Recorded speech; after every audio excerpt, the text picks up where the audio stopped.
మన ప్రభువును రక్షకుడైనటువంటి యేసుక్రీస్తు నామంలో మీ అందరికీ నాకు వందనాలు తెలియజేయుచున్నాను. ప్రార్థన చేసుకొని ఈ దినపు వాక్యాన్ని మనము ధ్యానిద్దాం. మహాపరిశుద్ధుడా, జీవం కలిగిన దేవా, మీకు వందనాలు, స్తుతులు, స్తోత్రం చెల్లించుకుంటున్నాను తండ్రి. ఆశీర్వదించబడినటువంటి యొక్క సమయాన్ని బట్టి మీకు వందనాలు అయ్యా తండ్రి. ఈ సమయంలో ప్రభా నీ వాక్యం ద్వారా మాతో మాట్లాడండి. ఎంతమంది అయితే మీ వాక్యం కొరకు ఎదురు చూస్తున్నారో ప్రతి ఒక్కరితో మీరు మాట్లాడండి. మీరు మహిమ పొందండి. యేసు నామములో ప్రార్థిస్తున్నాను తండ్రి, ఆమేన్, ఆమేన్. దేవుని బిడ్డలారా, ఈరోజు ధ్యాన అంశం ఏంటంటే ఏవి ప్రాప్తించును, ఏవి ప్రాప్తించును. చూడండి, లూకాసు వార్త 1వ అధ్యాయము 43వ వచనంలో, నా ప్రభువు తల్లి నా యొద్దకు వచ్చుట నాకు ఎలాగూ ప్రాప్తించెను. అంటే యేసుక్రీస్తు ప్రభుల వారు ఈ లోకంలో ఇంకా మానవుడిగా ఈ లోకంలో జన్మించక ముందుగానే ఆయన మరియ గర్భంలో అప్పుడే పరిశుద్ధాత్మ ద్వారా గర్భం ధరించినప్పుడు ఆ సమయంలోనే మరి తన బంధువురాలైనటువంటి ఎలిజబెత్ ఇంటి దగ్గరికి వెళ్ళినప్పుడు ఎలిజబెత్ మరి మరియాను చూసి చెప్తున్న మాట ఏంటంటే, దయా మరి నా ప్రభు తల్లి నా యొద్దకు వచ్చెను, నా యొద్దకు వచ్చుట నాకు ఎలాగో ప్రాప్తించెను. దేవుని బిడ్డలారా, ప్రాప్తించెను అనేటువంటి మాట చాలా పాజిటివ్గా మాట్లాడేటువంటి మాట. అంటే దాని అర్థం ఏంటంటే, ఇప్పుడు ఏదైనా ఒక గొప్ప ఉన్నతమైనటువంటి భవనంలో ఒకవేళ ఒక ఉన్నతమైన స్థలములో ఉండిన తర్వాత మేము అక్కడికి వెళ్ళొచ్చామంటే కన్నా, మరి మీరు వెళ్ళారంటే కన్నా కొంతమంది అంటారు మాకంత ప్రాప్తి లేదులేండి అంటారు.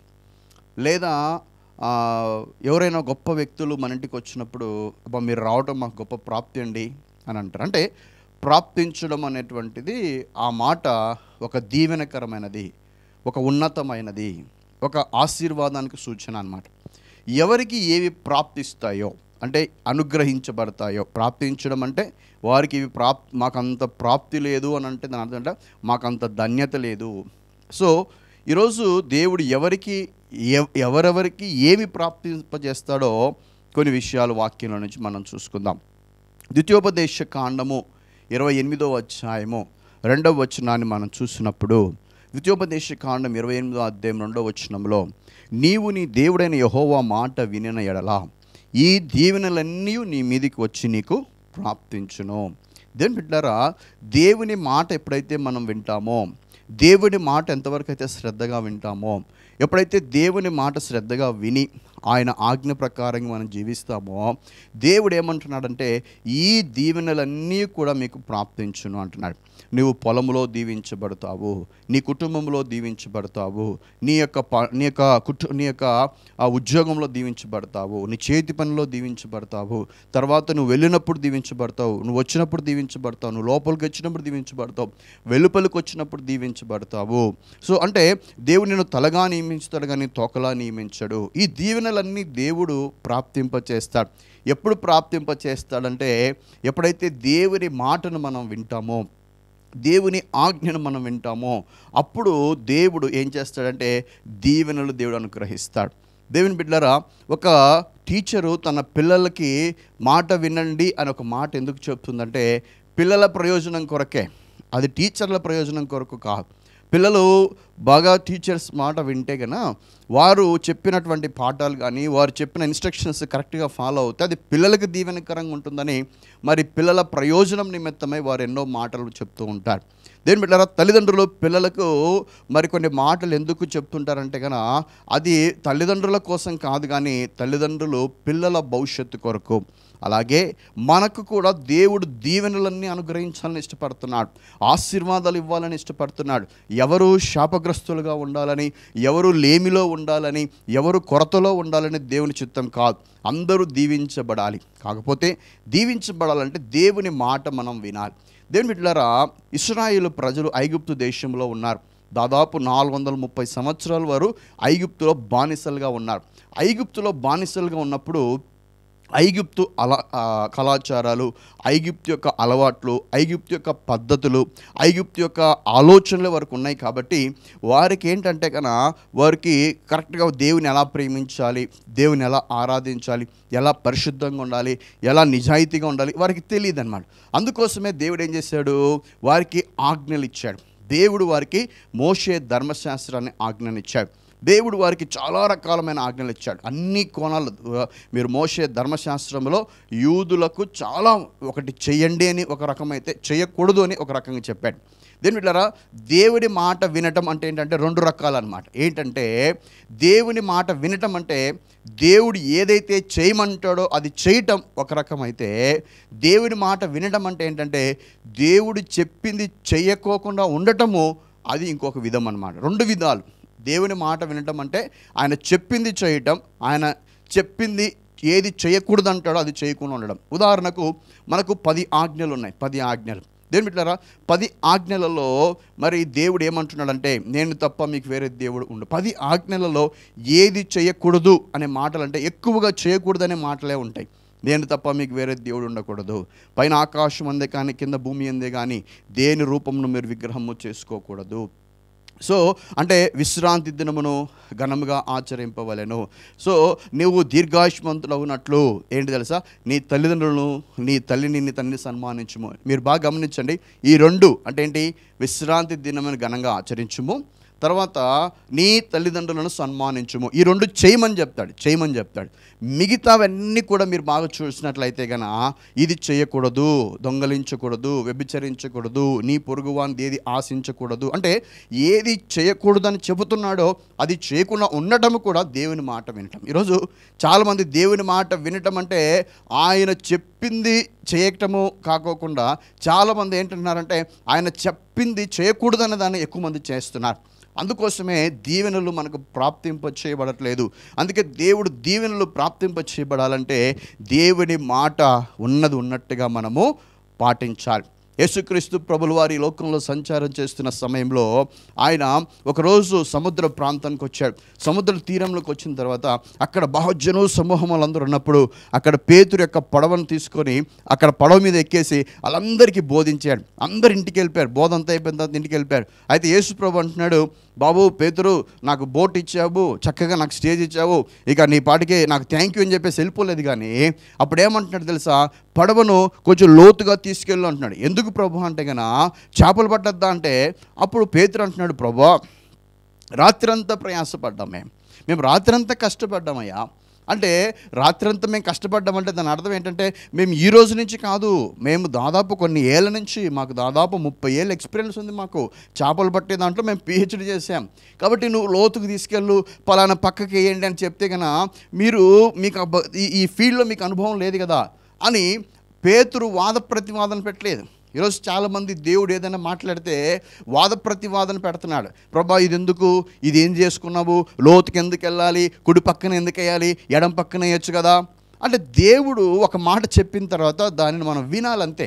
ఇప్పుడు పేతురు ఏమనంటే ఈ వాదనలు ఏం పెట్టలేదు. ఏం చేశాడు తెలుసా, ప్రభా రాత్రంతా ప్రయాసపడ్డాం, వలలన్నీ కడుక్కున్నాం. ఎందుకంటే రాత్రంతా చేపలు పట్టలేదు, కానీ వలలలో ఏంటంటే వలలన్నీ కూడా కడగేశారు.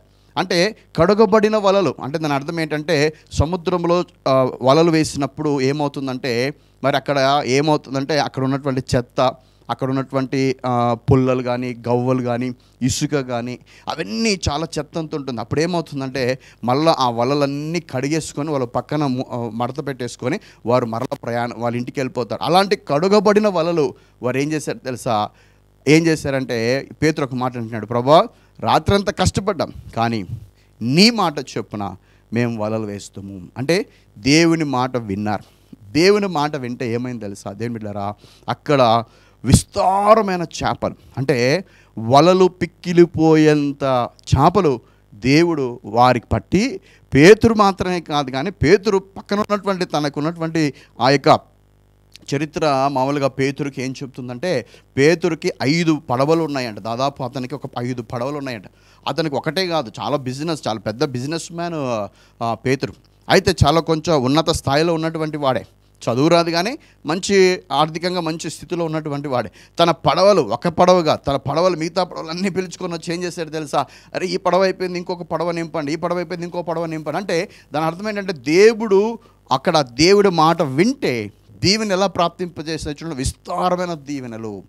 దేవుని బిడ్డలారా, ఈ కార్యక్రమాన్ని వీక్షిస్తున్న నీవు దేవుని మాట వినుకోకుండా దేవుని మాటకును ఆయన నీతో ఎన్నిసార్లు వాక్యం ద్వారా మాట్లాడుతున్నాడు, దేవుడు ఇట్లా టీవీ కార్యక్రమం ద్వారా మాట్లాడుతున్నాడు, ఇలాగా యూట్యూబ్లలో సెల్ ఫోన్ల ద్వారా దేవుడు మీతో మాట్లాడుతున్నాడు, తర్వాత దేవుడు నీకు స్వరం ద్వారా మాట్లాడుతున్నాడు, చర్చిలలో దైవ సేవకుడి ద్వారా మాట్లాడుతున్నాడు, నువ్వు బైబిల్ చదువుతున్నప్పుడు వాక్యం ద్వారా దేవుడు మాట్లాడుతున్నాడు, నువ్వు ఇంకా చెప్పాలంటే ఇంకా కొన్ని పరిస్థితులు గుండా దేవుడు మాట్లాడుతున్నాడు, కొన్ని క్లిష్ట పరిస్థితుల్లో దేవుడు నీకు క్లారిటీగా అదో ఇది నీకు ఇందుకే వచ్చిందని దేవుడు మాట్లాడుతున్నా ఆయన స్వరం వినుకోకుండా ఒకవేళ నిర్లక్ష్యం చేస్తున్నావేమో.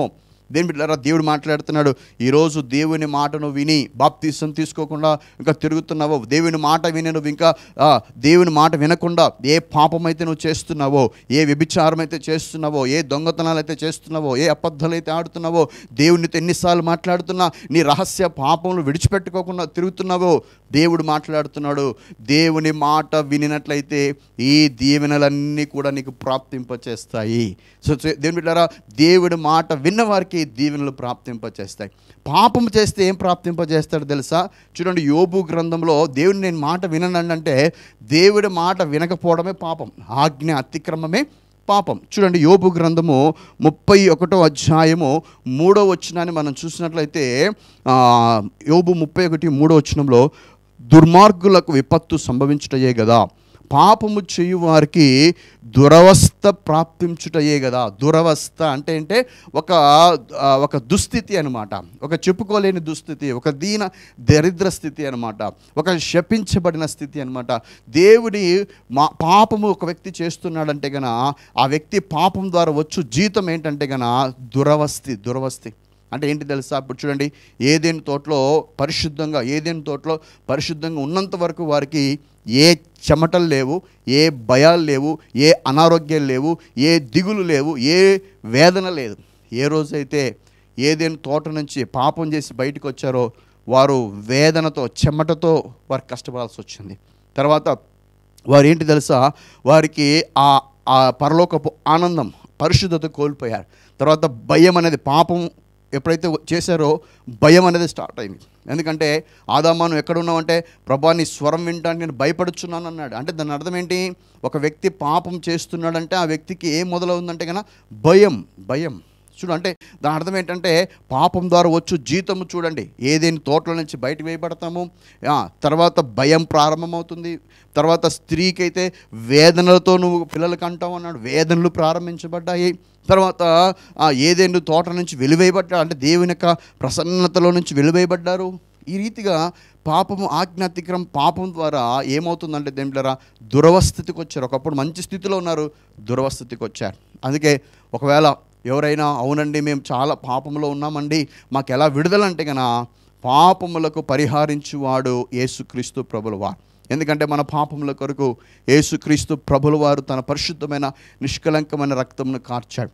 యేసుక్రీస్తు రక్తము ప్రతి పాపముల నుండి మనం పవిత్రులుగా చేస్తుంది. కేవలం యేసు రక్తం ద్వారా మాత్రమే దేవుని మనం పవిత్రులుగా తీర్చబడతాం. ఎందుకంటే ఆ రక్తంలో పాపం లేదు, ఆ రక్తంలో కోపం లేదు, ఆ రక్తంలో ద్వేషం లేదు, ఆ రక్తంలో పగ కుళ్ళు కుతంత్రాలు ఉండవు దేవుని బిడ్డలారా. ఎందుకంటే ఆ రక్తంలో ప్రేమ ఉంది, ఆ రక్తంలో పరిశుద్ధత ఉంది, ఆ రక్తంలో సమాధానం ఉంది, ఆ రక్తంలో ఐక్యత ఉంది, ఆ రక్తంలో శక్తి ఉన్నది, ఆ రక్తంలో బలం ఉన్నది, ఆ రక్తంలో మనకు ఆరోగ్యం ఉన్నది. కాబట్టి ఆ రక్తం ఏం చేస్తుందంటే మనల్ని దూరస్తులైన మనల్ని సమీపస్తులుగా, దేవునికి దూరస్తులైన మనల్ని సమీపస్తులుగా చేస్తుంది.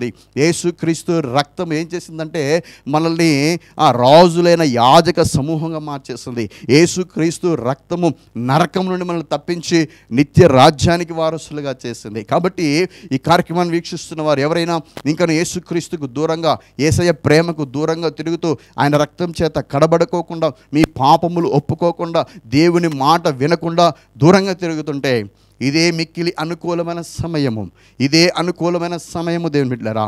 ఈ మాట వింటున్న నీవు ఇప్పటికైనా ప్రభువా యేసయ్యా నేను పాపినైనా నన్ను కనికరించండి ప్రభా, నన్ను నీ బిడ్డగా మార్చండి ప్రభా అని నా హృదయంలోకి రండని నువ్వు ఒక్క మాట పలికినట్లయితే యేసయ్య నీ పాపములు క్షమించి నిన్ను పరిశుద్ధపరిచి తన రాజ్యమునకు యోగ్యులుగా చేసుకుంటాడు. కాబట్టి దేవుని బిడ్డలారా, ఈరోజు పాపాత్మురాలైన స్త్రీ అందరు కలిసి నిందిస్తున్నారు, అందరు కలిసి రాళ్లతో కొట్టాలని యేసు ప్రభు దగ్గరికి ఒక ఆమెను తీసుకొచ్చినప్పుడు యేసు ప్రభు మరి మీలో పాపం లేనివాడు ఎవడో ఆమె మీద మొట్టమొదటి రాయి వేయమన్నాడు.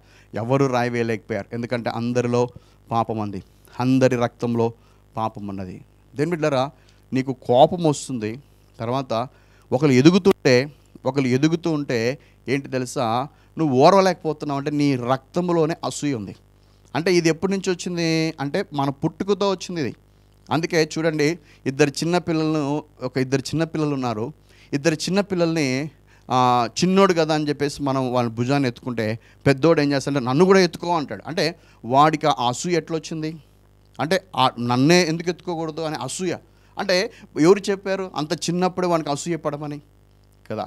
ఇప్పుడు ఎవరికైనా చిన్నపిల్లలకి 2 చాక్లెట్లు ఇస్తాం. 2 చాక్లెట్లు ఇచ్చిన తర్వాత బాబు నీకొకటి నాకొకటి అని అంటిన తర్వాత అప్పుడు సరే ముందు నా చేతిలో పెట్టు అంటాడు. వాడు ముందు చేతిలో పెట్టిన తర్వాత వెంటనే వాడు పారిపోతాడు. వాడికి ఆ స్వార్థం ఎలాగొచ్చింది కదా? సో నాకు తెలిసిన ఒక షాపు, చిన్న కొట్టు పెట్టుకున్నవారు ఏం చేశారంటే కన్నా వాళ్ళు అంటే చెట్టియార్స్ అనమాట.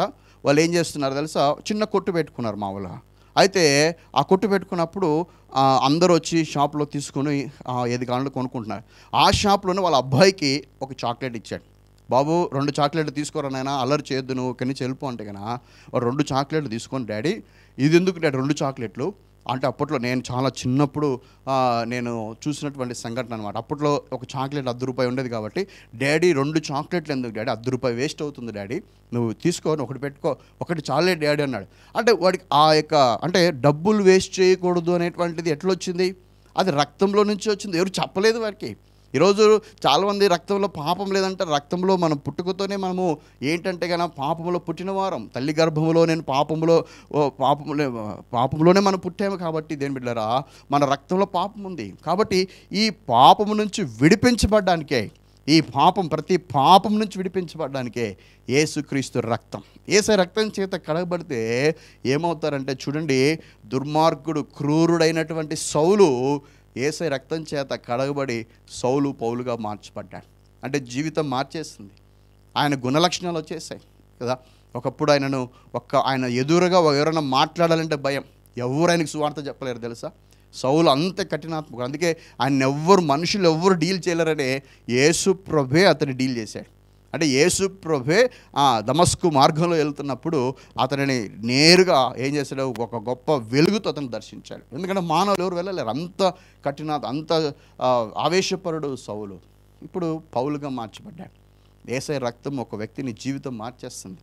ఏమిటారా, మరి పేతురు 3 సార్లు యేసుప్రభు ఎవరో తెలియని అబద్ధం ఆడాడు. అంటే ఒకప్పుడు పిరిగివాడు అనేవాడు. అయితే పరిశుద్ధాత్మ పెంతెకొస్తేనే పండుగ దినమందు ఆయన లేచి ఒక్క ప్రసంగం చేశాడు. ఒక్క ప్రసంగానికే ధైర్యంతో పరిశుద్ధాత్మ అభిషేకం ద్వారా పొందుకున్న ఆ యొక్క అభిషేకం ద్వారా ఆయన ఒక్క ప్రసంగం చేశాడు. 3000 మంది ఫస్ట్ ప్రసంగానికే బాప్తీసం తీసుకున్నారు. సంఘం పుట్టింది ఆయన ద్వారా. దేని బిడ్డారా, ఈరోజు చాలామంది ఏంటంటే యేసయ్య రక్తం చేత కడగబడిన తర్వాత వారిలో ప్రేమ కనబడుతుంది, వారిలో సమాధానం కనబడుతుంది, వారిలో ముందున్నటువంటి ఆ ద్వేషం, కుతంత్రాలు తగ్గిపోతున్నాయి. ఎందుకు తెలుసా, యేసుక్రీస్తు రక్తము ప్రతి పాపం నుండి మనం పవిత్రులుగా చేస్తుంది. సో కాబట్టి దేని బిడ్డారా, పోయిన మరి పాత నిబంధనల గ్రంథంలో మనం చూసినట్లయితే ఆ ఇంటి మీద రక్తము గుర్తుగా ఉండవాలని అంటాడు. ఎందుకంటే ఆ రక్తం ఎప్పుడైతే కనబడుతుందో అప్పుడు సంహార దూత ఆ రక్తాన్ని చూసి దాటిపోతుంది.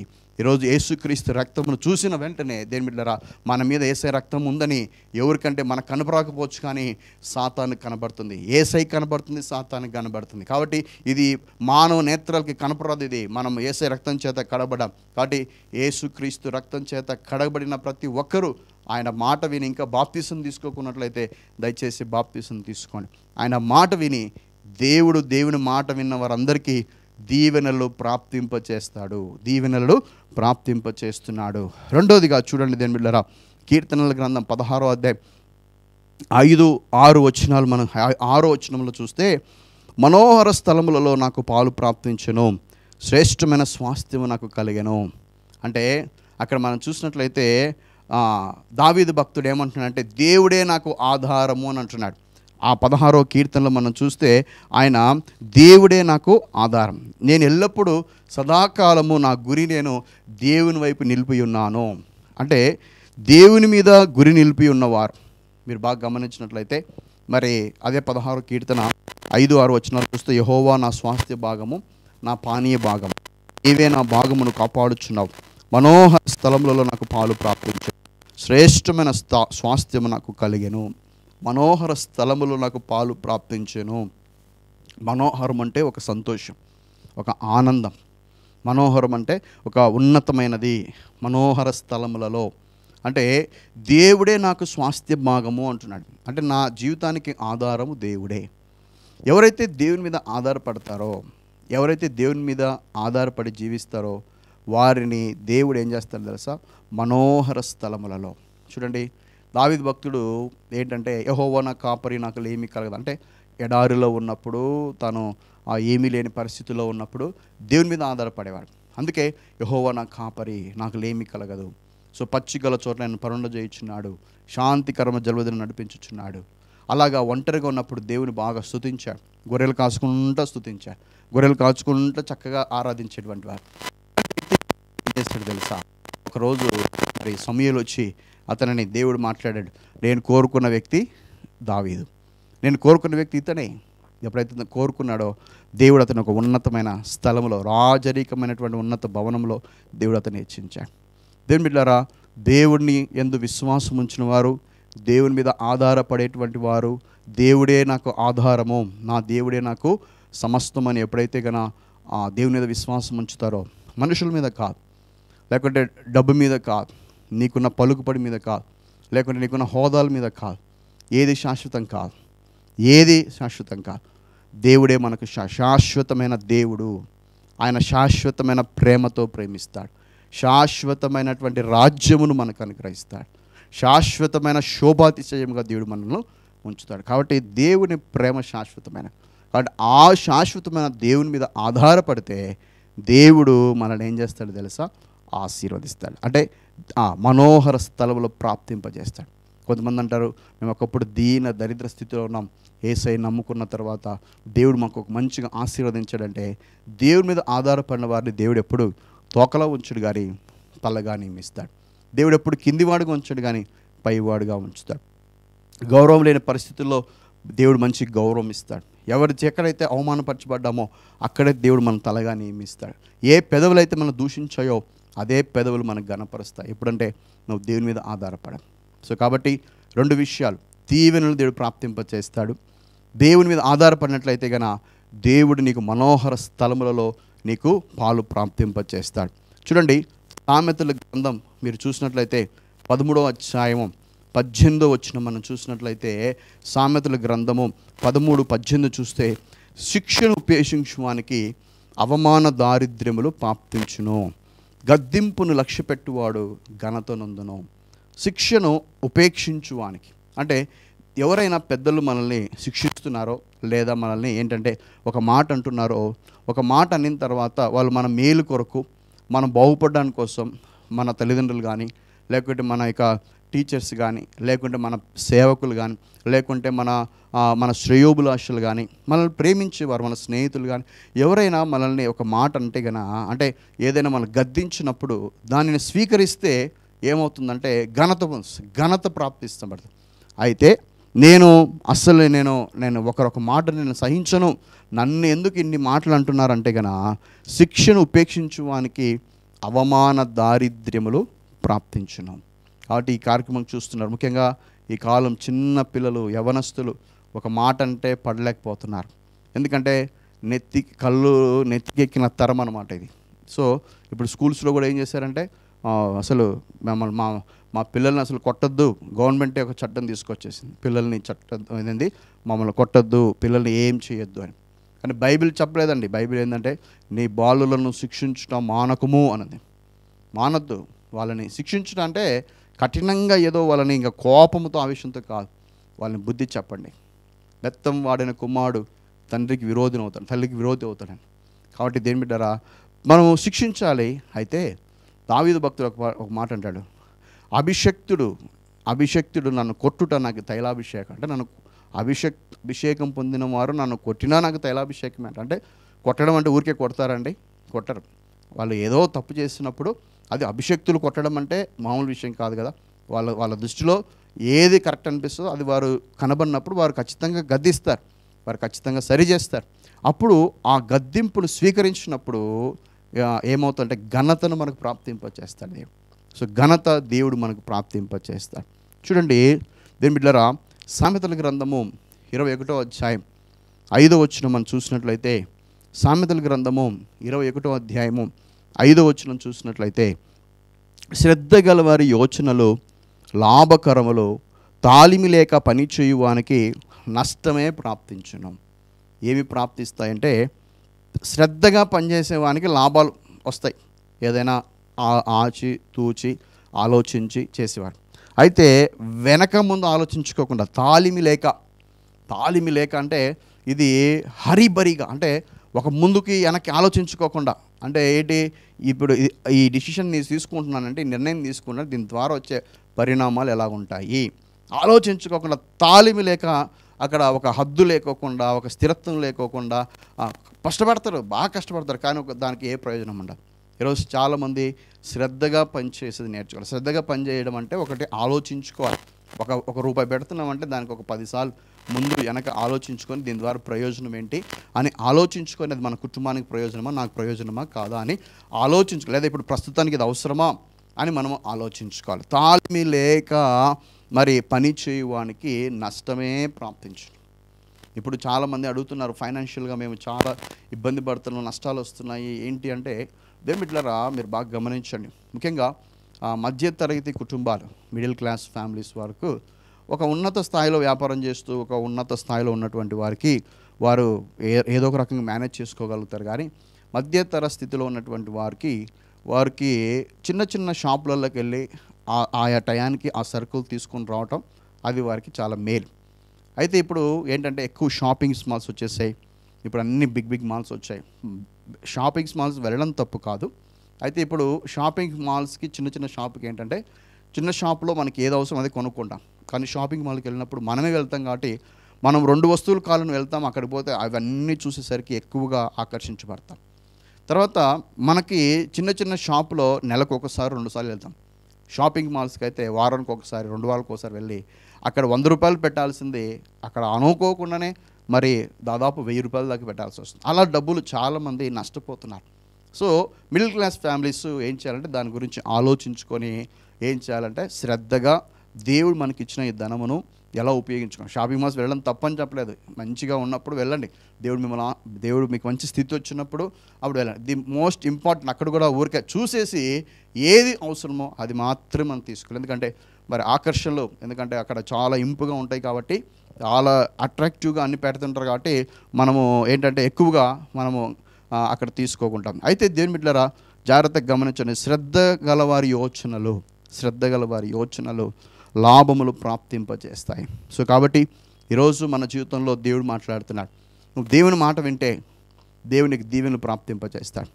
దేవుని మీద ఆధారపడితే మనోహర స్థలంలో దేవునికి ప్రాప్తింపజేస్తాడు. మూడవదిగా దేవుని బిడ్డలారా, నీవు పెద్దల మాటలను ఉపేక్షించక, అంటే దేవుని మాటలను అంటే శిక్షను నీవు ఉపేక్షించక, ఎప్పుడైతే వారు నా మేలు కోసమని గద్దింపును లక్ష్య పెడతావో దేవుడు నీకు ఘనతను ప్రాప్తింపచేస్తాడు. నాలుగోదిగా నువ్వు శ్రద్ధగా పనిచేస్తే ఏది చేసినా కూడా ఒక నిర్ణయం తీసుకున్నప్పుడు కుటుంబ విషయాల్లో కానీ, ఆర్థిక విషయాల్లో కానీ, వివాహ విషయంలో కానీ, లేకుంటే ఒకరికి ఏదైనా వ్యాపార పెట్టుబడి విషయంలో కానీ శ్రద్ధగా యోచించుకొని ఎప్పుడైతే నువ్వు స్టెప్ వేస్తావో నీకు లాభములు దేవుడు ప్రాప్తింపచేస్తాడు. ఎందుకంటే మనం అజ్ఞానంగా ప్రవర్తించి ప్రభువా నేను నష్టపోయినానంటే కాదు. అందుకే కార్యానికి ప్రధానమైనది ఏంటంటే కనుక జ్ఞానము ప్రధానమైనది. కాబట్టి నీకు జ్ఞానం లేకుండా ఎంత ధనం ఉన్నా వేస్టే. సో కాబట్టి జ్ఞానం చాలా ప్రాముఖ్యమైనది. చూడండి దేని బిడ్డారా, మీరు 1 కొరింథీయులకు రాసిన పత్రిక 2 కొరింథీయులకు రాసిన పత్రిక 2వ అధ్యాయం 12వ వచనం చూస్తే, క్రీస్తు సువార్త ప్రకటించుటకు నేను త్రోయకు వచ్చినప్పుడు ప్రభువునందు నాకు మంచి సమయం ప్రాప్తించి ఉండగా అంటే సువార్త ప్రకటించే వారికి మంచి సమయం ప్రాప్తింపజేస్తాడు దేవుడు. దేవుని బిడ్డలారా, పౌలు గారు ఎప్పుడు చూసినా సువార్త ప్రకటించాలి, అనేక ఆత్మలు రక్షించాలి, దేవుని ప్రేమను ప్రకటించాలి అని ఎప్పుడు ఆయన తప్పిస్తున్నటువంటి వాడు. అందుకే అలాగ సువార్త ప్రకటించడానికి ఎవరైతే ముందుకెళ్తారో దేవుని బిడ్డలారా వారికి మంచి సమయం ప్రాప్తింపజేస్తారు. మంచి సమయము అంటే దాని కింద మీరు ఫుట్ నోట్స్లో చదవండి, ద్వారం తెరవబడుతుంది, ద్వారం తెరవబడుతుంది. మీరు 1 కొరింథీ 16:9 కూడా అక్కడ మంచి సమయం ప్రాప్తించనుంది. అక్కడ ఏంటంటే గొప్ప ద్వారం తెరవబడింది. దేవుడు గొప్ప ద్వారాన్ని దేవుడు ప్రాప్తింపచేస్తాడు. ఎప్పుడు తెలుసా? సువార్త చేసేవారికి, సువార్త పనికి సహకరించే వారికి, సువార్తలో ఇమిడి ఉండేవారికి దేవుడు ఏం చేస్తున్నాడు తెలుసా? దేవుడు ఏం చేస్తున్నాడంటే గొప్ప ద్వారము తెరుస్తాడు. ఎంతో కాలం నుంచి దేని గురించో ప్రార్థిస్తున్నాను, అయితే నీకు ఇంకా ద్వారం తెరవలేదా? దేవుడు మాట్లాడుతున్నాడు. దేవుడు మంచి సమయాన్ని ప్రాప్తింపచేస్తాడు. దేని బిడ్డలారా, మనం తొందరపడవచ్చు, కానీ దేవుడు తగిన సమయంలో నీ గొప్ప ద్వారం దేవుడు తెరుస్తాడు. ఏదైనా కొనాలన్నా, ఇంటి విషయంలో కానీ, లేకుంటే నీ యొక్క వివాహ విషయంలో కానీ, లేకుంటే పరిచర్య విషయంలో కానీ దేవుడు తగిన సమయంలో మంచి సమయమును ప్రాప్తింపచేస్తాడు. అయితే నువ్వు ఏం చేయాలి తెలుసా? ఆయన ప్రేమను ప్రకటించండి. వీలైనంత వరకు దేవుని ప్రేమను ప్రకటించడానికి నీ చేతనైనంత వరకు ఆయన శరీరంలో, ఆయన రక్తంలో పాలు పొందుతున్న ప్రతి ఒక్కరూ ఆయన మరణమును ప్రచురింపచ్చండి, ఆయన ప్రేమను ప్రచురింపచ్చండి, సువార్తను ప్రకటించండి. దేని బిడ్డలారా, సువార్త చెప్పు పాదములు పర్వతములు ఎంతో సుందరములై ఉన్నాయి. కాబట్టి ఈ యొక్క సమయంలో ఏమి ప్రాప్తిస్తాయో మనం చూసుకున్నాం. మొట్టమొదటిగా దేవుని మాట వింటే దీవెను ప్రాప్తింపచేస్తాడు. రెండవదిగా దేవుని మీద ఆధారపడితే మనోహర స్థలంలో దేవుడు ప్రాప్తింపచేస్తాడు. దేవుడు మూడవదిగా గద్దింపును లక్ష్య పెడితే దేవుడు ఘనతను ప్రాప్తింపచేస్తాడు. నాలుగవదిగా తాలిమి లేక పని చేస్తే, అంటే శ్రద్ధగా పనిచేస్తే దేవునికి లాభములు ప్రాప్తింపచేస్తాడు. సువార్త ప్రకటించే వారి పాదములు సుందరములు కాబట్టి సువార్త ప్రకటించే వారికి మంచి సమయమును దేవుడు ప్రాప్తింపచేస్తాడు, అంటే గొప్ప ద్వారము దేవుడు ప్రాప్తింపచేస్తాడు. కాబట్టి ఈ మాటలు వింటున్న ప్రతి ఒక్కరి జీవితంలో దేవుడు మీ కుటుంబంలో దీవెనలను, మరి శుభకరమైనటువంటి దీవెనలు, ఆశీర్వాదములు దేవుడు మీకు ప్రాప్తింప చేయనుగాక. ప్రార్థన చేసుకుందాం. మహాపరిశుద్ధుడా, జీవం కలిగిన దేవా, విత్తబడిన వాక్యం అందరి జీవితంలో నూరంతలుగా ఫలింపచేయమని ప్రార్థిస్తూ, దీవెనలన్నీ ప్రాప్తింపచేయమని ప్రార్థిస్తూ, మీకే సమస్త మహిమ ఘనత ప్రభావాలు ఆరోపిస్తూ యేసు నామములో ప్రార్థిస్తున్నాను తండ్రి, ఆమేన్. God bless you, God bless you all. దేవుడు మిమ్మును మీ కుటుంబాలను మెండుగా దీవించి ఆశీర్వదించును గాక. ఆమేన్. Praise the lord.